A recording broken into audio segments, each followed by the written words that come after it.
Polisi sedang melakukan olah tempat kejadian perkara. Kita bergabung dengan jurnalis Kompas TV, Hendry Irawan, yang berada di lokasi kecelakaan bus. Hendry, selamat pagi.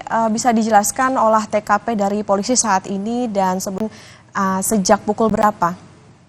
Iya, baik Okta dan juga saudara, olah TKP tengah dilakukan oleh Gakum Direktorat Lalu Lintas Polda Jawa Barat bersama Polres Subang.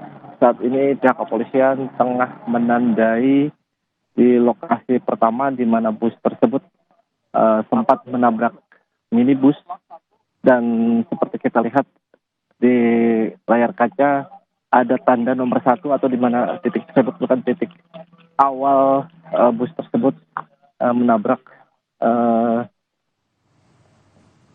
mobil minibus, dan setelah tertabrak oleh bus tersebut, minibus terbalik dan polisi pun telah menandai lokasi minibus pasca tertabrak oleh bus yang mengangkut rombongan pelajar dari Depok.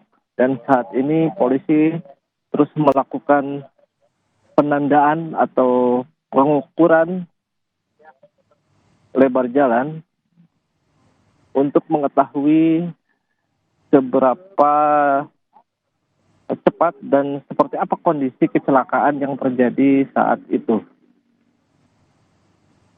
Dapat kita saksikan bersama jika bus tersebut melaju dari arah jalan yang menurun dari arah Bandung menuju Subang, di mana turunan tersebut cukup panjang, dan pihak kepolisian saat ini tengah melakukan pengukuran dan penandaan kembali di lokasi kecelakaan ini. Dan seperti kita lihat jaraknya cukup jauh, di mana kondisi bus tersebut mulai kehilangan kendali karena mengalami mati mesin. Dan pihak kepolisian terus melakukan analisa untuk mengetahui penyebab pasti dan seperti apa persisnya peristiwa kecelakaan tersebut terjadi hingga menyebabkan 11 orang meninggal dunia. Okta. Iya, baik Hendry, kalau yang kami saksikan dari gambar yang Anda tampilkan saat ini kan kondisinya lalu lintasnya kosong begitu ya. Apakah ini memang ada pengaturan lalu lintas tertentu saat berlangsungnya olah TKP atau seperti apa, Hendry, di sana? Iya, baik Okta dan juga saudara. Saat dilakukannya olah TKP di lokasi kecelakaan ini, polisi melakukan rekayasa lalu lintas atau menutup seluruh jalur agar tidak mengganggu proses olah TKP, sehingga proses olah TKP bisa dilakukan dengan lancar dan baik, sehingga kondisinya bisa diketahui seperti apa proses olah TKP, maksud kami proses kejadian kecelakaan yang terjadi pada Sabtu malam kemarin tersebut. Dapat kita lihat Kanit Laka Lantas Polres Subang tengah melakukan gambaran seperti apa persisnya kondisi kecelakaan yang terjadi pada Sabtu sore kemarin. Analisa telah dilakukan seperti apa posisi yang terjadi pada Sabtu petang kemarin. Dan terlihat dari gambar yang dilakukan yang telah dibuat oleh Kanit Lantas Polres Subang bahwa bis melaju dari arah Bandung kemudian menabrak minibus dan terguling dan menabrak sejumlah motor yang ada di lokasi yang menuju arah berlawanan. Ya, sementara petugas lainnya dari Ditlantas Polda Jabar tengah melakukan pengukuran atau penandaan jarak di mana mobil bus